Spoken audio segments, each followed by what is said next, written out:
नमस्कार दोस्तों, हम पढ़ रहे थे आपका अलंकार। आज हम अलंकारों में पढ़ेंगे मानवीकरण और आपका अन्योक्ति अलंकार। तो सबसे पहले हम चर्चा करते हैं मानवीकरण अलंकार।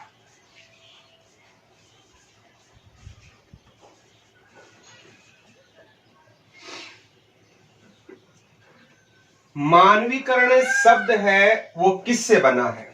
देखो, इसमें एक तो है मानव और एक शब्द है आपका करण। मानव शब्द है वो बनता है आपका मनु। मनु में ए प्रत्यय लगाने से मानव बनता है। करण शब्द है वो बनता है क्रि धातु में। संस्कृत में तो होता है ल्यूट और हिंदी में आपका होता है अन। मनु में ए लगाने से मानव बनता है और क्रि धातु में ल्युट या अन लगाने से आपका कर्ण बनता है। संस्कृत में ल्युट होता है, हिंदी में आपका अन होता है। ए प्रत्यय प्रथम अक्षर को प्रभावित करता है, तो ए है, मैं का क्या बन जाएगा आपका मा। प्रत्यय लगाने पर अंतिम वर्ण अर्धाक्षर होता है, तो नु में से उ निकाला तो न कितना बनेगा आधा। और ए प्रत्यय का नियम है कि ए प्रत्यय जुड़ने पर ए भी कन्वर्ट होता है और अ भी बनता है। लघु में लगाने से लाघव, गुरु में लगाने से गौरव, तो इसका कन्वर्ट होता है अ में। तो इस नैम में ए जोड़ोगे न पूरा और वह क्या बन जाएगा आपका मानव। और क्री प्लस अन की बात करते हैं तो क्री में से री निकाला तो क्या बचता है कै, निकाला आपका री और क्या बच गया आपका अन। इस री का यहां पर क्या बनेगा अर, क्योंकि री होता है उसका रे भी बनता है, अर भी बनता है, आर भी बनता है। यण संधि में रे बनता है, गुण में अर बनता है, प्रत्यय में जो री होता है इसका क्या बनता है आर बनता है। तो कै में ए जोड़ोगी तो कै में ए जोड़ने पर कै कितना बन गया आपका पूरा। रे के अंदर ए जोड़ोगे तो रे कितना हो गया पूरा। और इस रे के कारण ये न क्या बन जाएगा आपका अणे व्यंजन संधि में। तो क्री प्लस अन से क्या बनता है आपका करण। और जब हमने सब शुद्धिकरण पढ़े थे तो कहा था कि करण से पहले ई की मात्रा क्या आती है बड़ी आती है। तो करण से पहले ई की मात्रा क्या आएगी बड़ी। तो इस प्रकार से आपका क्या बना है मानवीकरण। यहां हमने मनु क्यों लिया? क्योंकि मानव है वो किसकी संतान माने जाते हैं आपके मनु की। हिंदी में एक राइटर है जिसका नाम है जयशंकर प्रसाद और उनकी एक प्रसिद्ध रचना है कामायनी। और जिस कामायनी को हम क्या कहते हैं आधुनिक समय का महाकाव्य भी कहा जाता है। तो कामायनी में दो पात्र होते हैं मुख्यतः, एक तो मनु और एक आपका श्रद्धा। और मनु और श्रद्धा के द्वारा ही मानव की क्या होती है उत्पत्ति होती है, इसलिए क्या बनता है आपका मानव। इस सारी सृष्टि में हाहाकार मच जाती है। मनु होता है वो सन्यासी प्रकृति का होता है, एक पहाड़ पर जाकर तपस्या करने लग जाता है। वो सोचता है कि जब दुनिया ही नष्ट हो रही है तो मैं जीकर क्या करूंगा। और एक श्रद्धा होती है जो भटकती रहती है। अचानक उसे कौन दिखाई देता है मनु दिखाई देता है और श्रद्धा भागकर किसके पास जाती है बाद में मनु के पास। और मनु से को कहती है हमें फिर से क्या करना है संसार का निर्माण करना है। मनु एक बार मना कर देता है, फिर इसकी बात से सहमत हो जाता है और मनु और श्रद्धा के संयोग से ही क्या बनता है आपका मानव बनता है। जैसे हिंदू में तो यह मान्यता है, अगर इस्लाम में बात करते हैं तो वो मानते हैं आदम और हवा इन दोनों की उत्पत्ति क्या है आपकी आदमी माना जाता है। देखो, मानवीकरण अलंकार एकमात्र पाश्चात्य अलंकार है। कैसा अलंकार है आपका एकमात्र पाश्चात्य अलंकार। एकमात्र कैसा अलंकार है आपका पाश्चात्य अलंकार है। देखो, पाश्चात्य शब्द किससे बना है पश्चात, और पश्चात में कौन सा प्रत्यय है आपका यह प्रत्यय। तो पश्चात में यह लगाने से क्या बन जाता है आपका पश्चात पाश्चात्य। जैसे मान लो पूर्व होता है, पूर्व का विलोम क्या होता है पश्च। पूर्व में आत लगा दोगे तो क्या बन जाएगा पूर्वात। और पश्च में आत लगा दोगे तो क्या बन जाएगा आपका पश्चात, और पूर्वात में ये लगाओगे तो क्या बन जाएगा आपका पूर्वात्य, और पश्चात में यह लगाओगे तो क्या बन जाएगा आपका पाश्चात्य। तो भारतीय जो संस्कृति है वो पूर्वात्य संस्कृति है या आपकी पाश्चात्य संस्कृति है? ध्यान रखना, भारतीय संस्कृति कैसे है आपकी पूर्वात्य। कैसे? भारतीय संस्कृति अन्य देशों की तुलना में क्या आई है? पहले आई है, इसलिए क्या कहा जाता है? पूर्वात्य। और अन्य संस्कृतियां भारत के बाद में आई है, इसलिए इन्हें क्या कहा जाता है? पाश्चात्य संस्कृति। तो एकमात्र पाश्चात्य अलंकार कौन सा है आपका? मानवीकरण।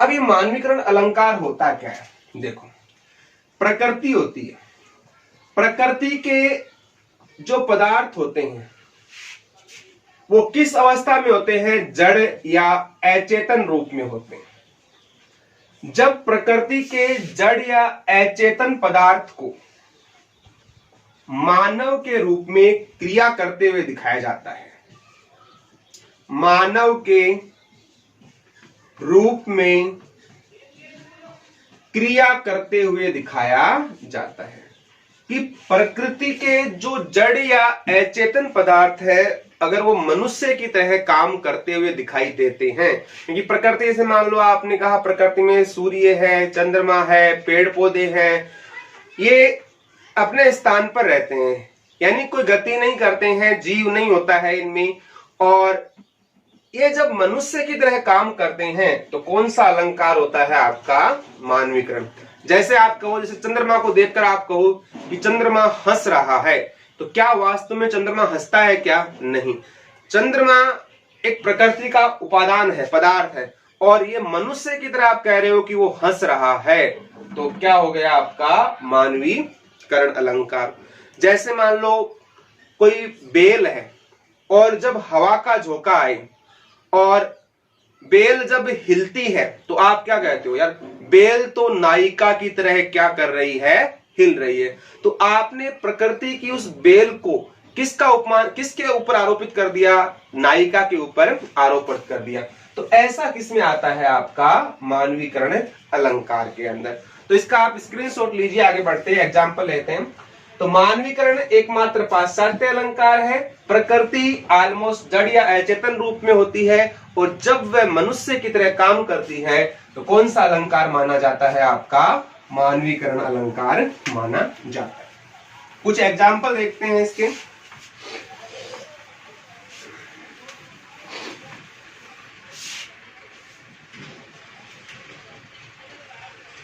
चुपचाप खड़ी थी वृक्ष पात, चुपचाप खड़ी थी वृक्ष पात, जैसे सुनती हो निज बात,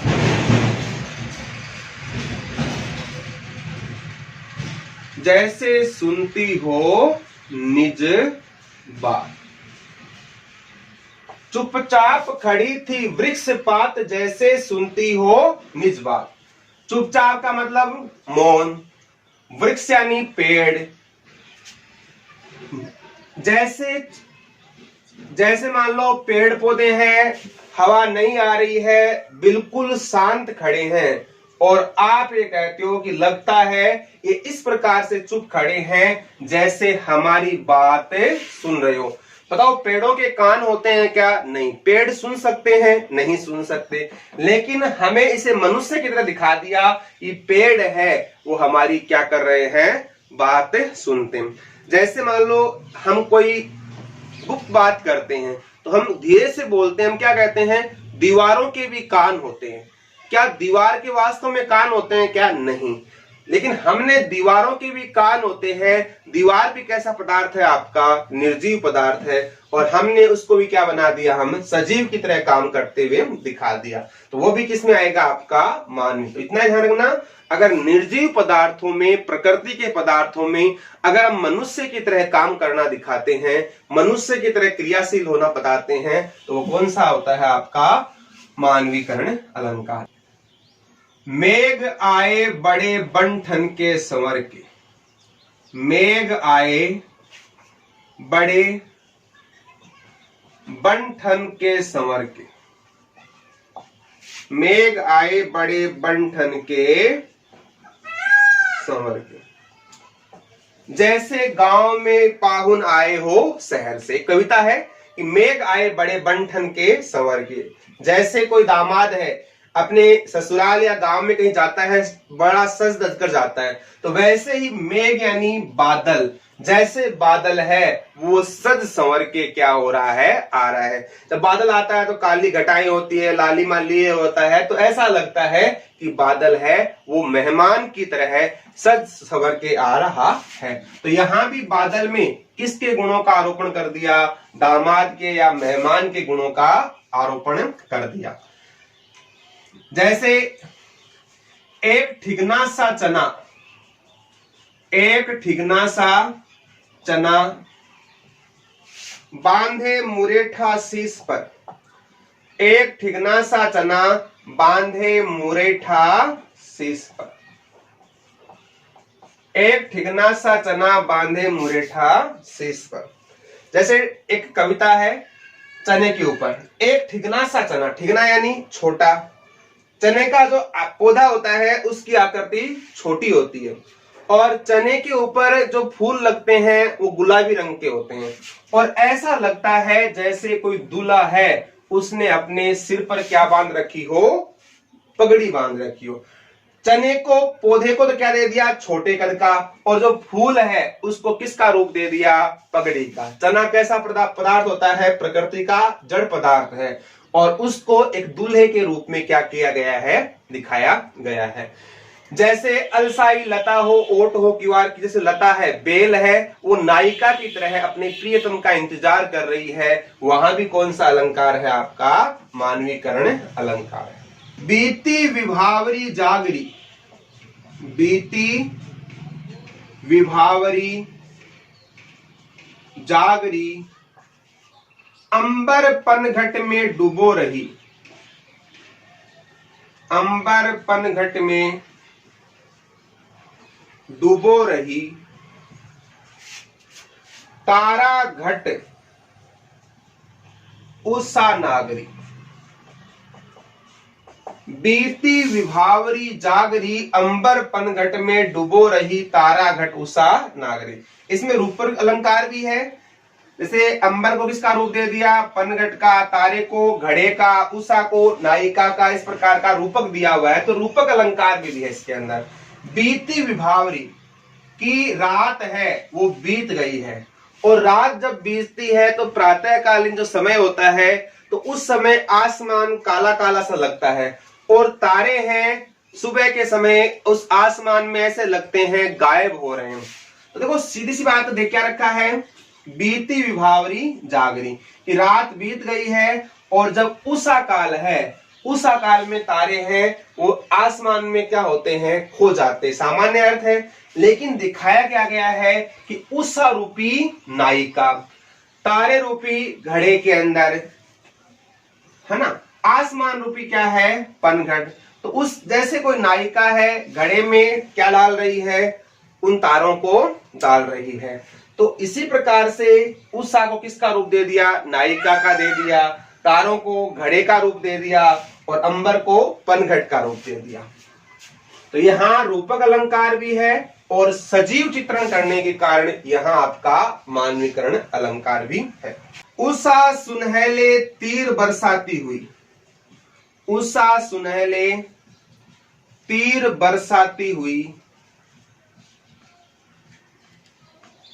जय लक्ष्मी सी उदित हुई,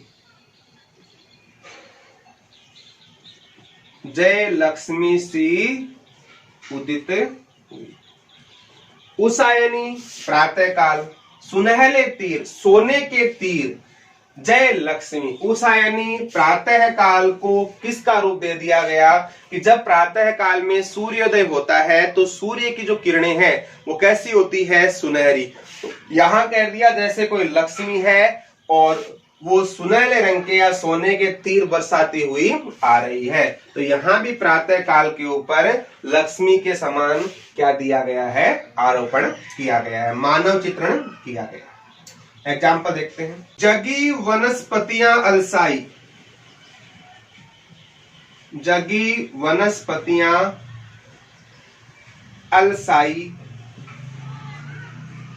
मुख धोती शीतल जल से।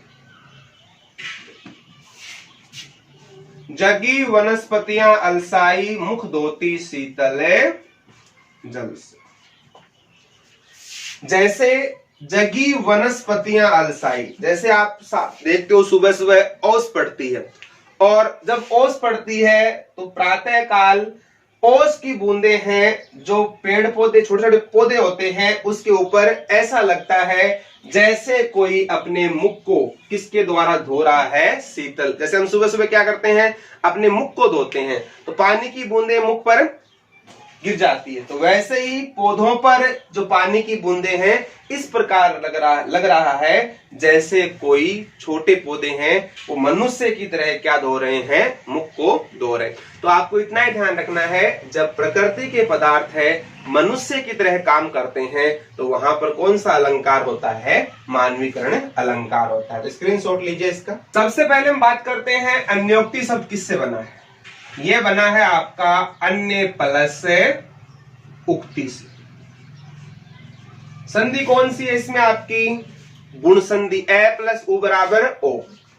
देखो युग्म शब्द है, एक तो होता है उक्ति और एक होता है आपका अक्ति। उक्ति शब्द है इसका अर्थ होता है कथन, और अक्ति शब्द है इसका अर्थ होता है रचना। उक्ति यानी कथन, अक्ति यानी रचना। अन्य यानी अन्य क्या, उक्ति यानी कथन। अन्योक्ति अलंकार क्या होता है, जब अप्रस्तुत के द्वारा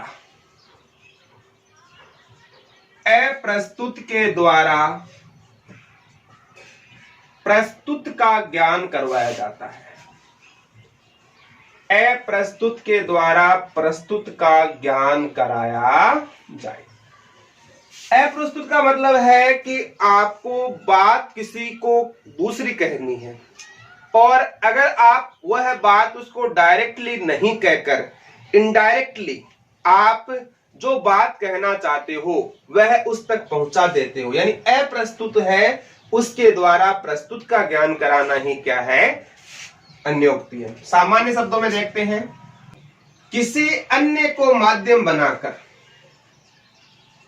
किसी अन्य को माध्यम बनाकर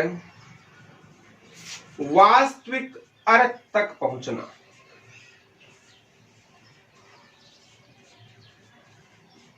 किसी अन्य को माध्यम बनाकर वास्तविक अर्थ तक पहुंचना ही क्या है, आपका अन्योक्ति अलंकार है।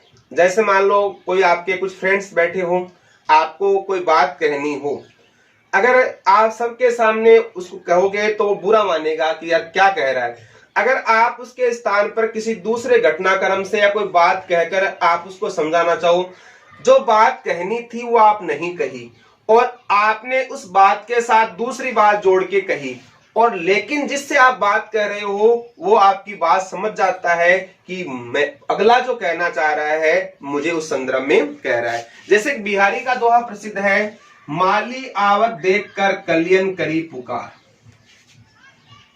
माली आवत देखकर कलियन करी पुकार, फूले फूले चुन लिए, फूले फूले चुन लिए, काल ही हमारी बार। अब देखो सामान्य अर्थ तो क्या निकलता है कि एक माली है, माली बगीचे में, एक माली है, उसको आते हुए देखकर बगीचे में जो खिले हुए फूल हैं वो क्या कर रहे हैं, पुकार कर रहे हैं कि जब फूल खिल जाता है तो माली उनको तोड़ लेता है, बाजार में बेच देता है, या जिस भी उपयोग में लेना चाहे ले सकता है। कलियन यानी कली, जो आज कली है वो कल क्या होगी, फूलेगी, फूल बनेगी और बाद में उसको भी तोड़ा जाएगा। मतलब जो कलियां हैं वो पुकार कर रही है कि जो आज फूल बन गए हैं उनको तोड़ लिया जा रहा है, और जो कलियां हैं वो कल फूल बनेगी तो उन्हें भी तोड़ लिया जाएगा। तो क्या वास्तव में इसका यह अर्थ है? क्या वास्तव में इसका अर्थ है माली यहां प्रतीक रूप में देखें तो किसका बोध कराता है? आपका काल का बोध कराता है। कि और फूले जो शब्द है, फूलना, परिपक्व होना, यानी बुजुर्ग व्यक्ति का, कि हम सामान्य व्यक्ति में देखते हैं कि जैसे कोई बड़े बुजुर्ग होते हैं, वो काल के आने पर भगवान के पास चले जाते हैं, मृत्यु को प्राप्त हो जाते हैं। कि जो बुजुर्ग है वो मृत्यु को प्राप्त हो रहे हैं, तो कलियन का मतलब जो नौजवान है, बच्चे हैं, वो उसको देखकर क्या कर रहे हैं? पुकार कर रहे हैं कि जिस प्रकार से आज बुजुर्ग है उनको काल ले जा रहा है, कल हम बुजुर्ग बनेंगे तो हमारी भी क्या है? बारी है। तो वास्तव में अर्थ तो क्या था? समय के बारे में बताया गया था, काल के बारे में बताया गया था, लेकिन अप्रस्तुत के बाद में हमने प्रस्तुत चीज क्या थी, या इसको कह सकते हैं वास्तविक अर्थ तो क्या था? काल का बोध कराना। और अन्य माध्यम क्या है इसका? माली और फल फूल का बोध देना। आगे कुछ एग्जाम्पल और लेते हैं। बिहारी का एक दो और है, नहीं पराग, नहीं मधुर मधु, नहीं विकास इहि काल, नहीं विकास इहि काल, अली कली से बंध्यो रहो, अली कली से बंध्यो रहो, तो आगे कौन हवाल। अब सीधा सा अर्थ है, देखो ये कहानी घटनाक्रम है।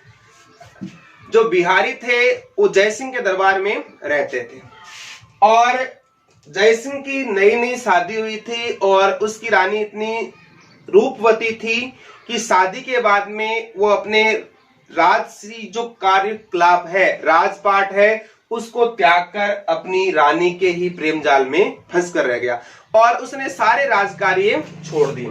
तो जब जनता त्राहिमाम करती है तो बिहारी के पास आती है। बिहारी राजा के पास एक दोहा लिखकर भेजता है, क्या? नहीं पराग, कि जैसे मान लो माध्यम किसको बनाता है? वो फूल को बनाता है, कि जो फूल है उसमें न तो अभी तक क्या आया है? पराग आया है। नहीं मधुर मधु, न इसमें कोई मधु है, रस है। नहीं विकास इहि काल, इस फूल का अभी कोई विकास भी नहीं हुआ है। अली यानी भंवरा भी होता है, कि अगर कोई भंवरा कली से चिपका रहता है तो उसका अंत होता है। जैसे भंवरा होता है, वो फूल के लालच के अंदर कली में क्या हो जाता है? बंद हो जाता है, और अपना जीवन क्या कर देता है? नष्ट कर देता है। उसी प्रकार से हे राजा, जिस रानी के मोह में तुम इतना खोए हुए हो, वो आज छोटी उम्र की है, न तो उस परिपक्व हुई है, और वो कली की तरह है। जब आज तुम उस पर इतने आसक्त हो, और जब वो कली से फूल बन जाएगी या उसमें यौवन आएगा, तो तुम्हारी हालत क्या होगी? तुम्हारा क्या होगा? तो इस माध्यम से वो समझाना चाहता है किसको? तो मूल अर्थ तो क्या था? राजा को समझाने का, रानी के लिए। अब सामान्यतः आप देखते हो तो इसमें राजा और रानी का उल्लेख आपको कहीं दिखाई नहीं देता है। स्वार्थ सुकृतु न श्रम वृथा, स्वार्थ सुकृतु न श्रम वृथा, देखी विहंग विचारी, स्वार्थ सुकृतु न श्रम वृथा, देखी विहंग विचारी, बाज पराए पानी परी, बाज पराए पानी परी, तू पक्षिनु न मारी। देखो यहां जो घटनाक्रम है वो ये कहा गया है कि उस समय मुगलों का शासन था, और हमारे कुछ हिंदू राजा थे, वो मुगलों की तरफ से लड़ रहे थे, और हिंदू राजा मुगलों की तरफ से लड़कर किसका वध कर रहे थे? हिंदुओं का ही वध कर रहे थे। तो उसको समझाने के लिए बिहारी दोहा लिखता है। अगर हम सामान्य अर्थ देखते हैं तो विहंग का मतलब होता है पक्षी, है ना, या बाज, बाज के रूप में ले सकते हैं, ठीक है ना, बाज। जैसे कोई पक्षी है, कोई, या विहंग यानी तीर, हम तीर के द्वारा किसका शिकार करते हैं, पक्षियों का शिकार करते हैं। तीर है वो भी क्या करता है, उड़ता है, पक्षी क्या है, उड़ता है। अगर हम दोनों के क्रियाकलाप में देखते हैं तो दोनों की जाति या कार्य क्या होता है, एक ही होता है। अगर कोई समान प्रकृति का व्यक्ति समान प्रकृति के जीव को मारता है तो उससे उसका न तो कोई स्वार्थ सिद्ध होता है, सुकृतु यानी सु यानी अच्छा, कृतु यानी कार्य, न वो क्या है, अच्छा कार्य है, न श्रम वृथा, और ऐसा कार्य करते हैं तो हमारा जो मेहनत है, श्रम है, वो किसी प्रकार से काम में नहीं आता है और सारी मेहनत है बेकार चली जाती है। तो आपका बिहारी कहना चाहता है कि हे हिंदू राजाओं, तो जो तुम मुगलों के अधीन होकर उनकी बात मानकर अपने ही राजाओं का तुम वध कर रहे हो, इनसे न तो तुम्हारा भला होगा न कोई स्वार्थ सिद्ध होगा, तुम्हारा जो श्रम है बेकार ही चला जाएगा।